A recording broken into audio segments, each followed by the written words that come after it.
Welcome to Study Loop. Let's use a partial fraction decomposition for this one. So first, before we do that, we should check if we can factor the denominator. And in this case, you can pull out a x left over with x squared plus 3.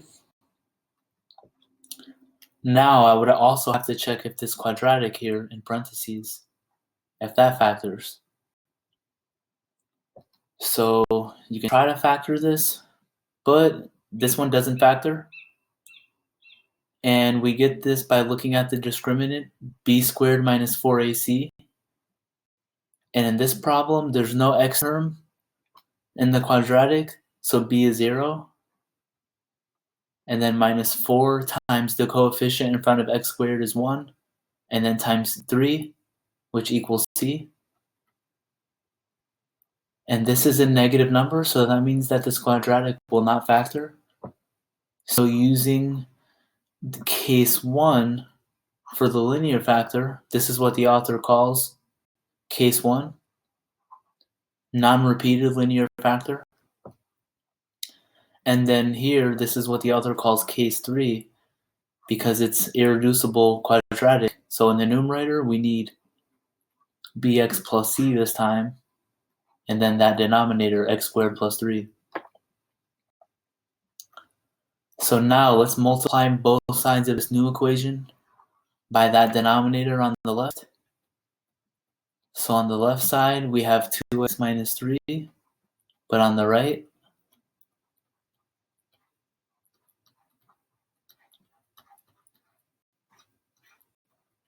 we have that, and then we can go ahead and simplify this. So let's plot a x squared. Then we could pull out a plus b. And then we have cx. And then we have 3a. So I just combined these terms by factoring out some power of x. So here x squared, then x, then the constant term. And the reason for doing this is that we look at the left-hand side, we see that there's no x squared over here. So 0x squared. So on the right-hand side and next to the x squared, that term must also be 0. So a plus b equals 0.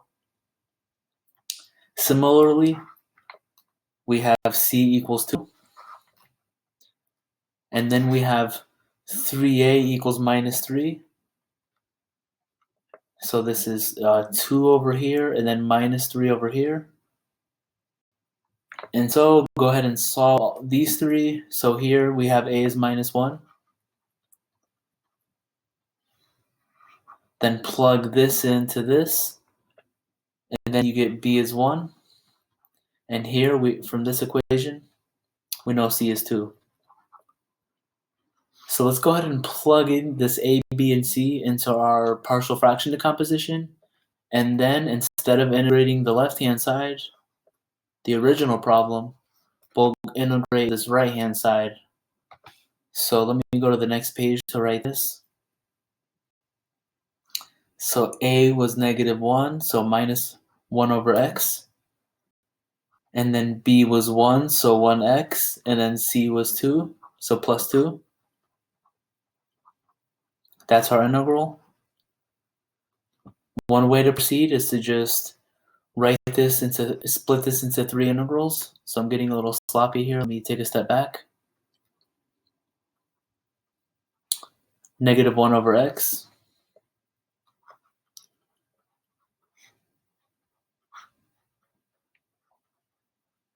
That's the second one. And then for the last one, we could even pull out that 2.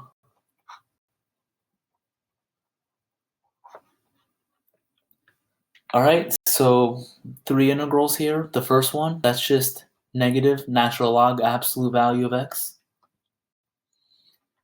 For the second integral, we can do a u sub. Let u be that denominator. Then, after that, if you do du and then divide by 2, you get x dx, which is the numerator. So this, I'll have some u's over here.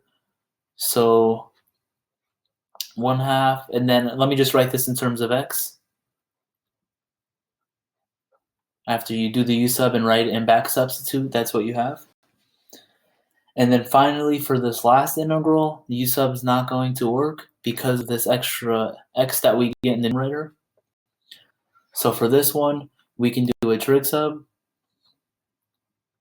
X equals square root 3 tan theta. Then dx root 3 secant square theta. So after doing this trig sub for the third integral, and then rewriting everything back in terms of x, we have 2 root 3 over 3. And then we would have theta, but then instead of, so here we would have a theta after we integrate, but then we have tan theta equals x over root 3. This is from our trig sub. And then you could solve for theta here by taking the arctan. So you would replace theta in this expression here with arctan. And so let's write that. And let me also finally, let me add that c in since we did integrate. And then 1/2. And actually on the second log, you could even drop absolute value since x squared plus 3 is always positive. And then 2 root 3 over 3. And now we replace theta with this symbol.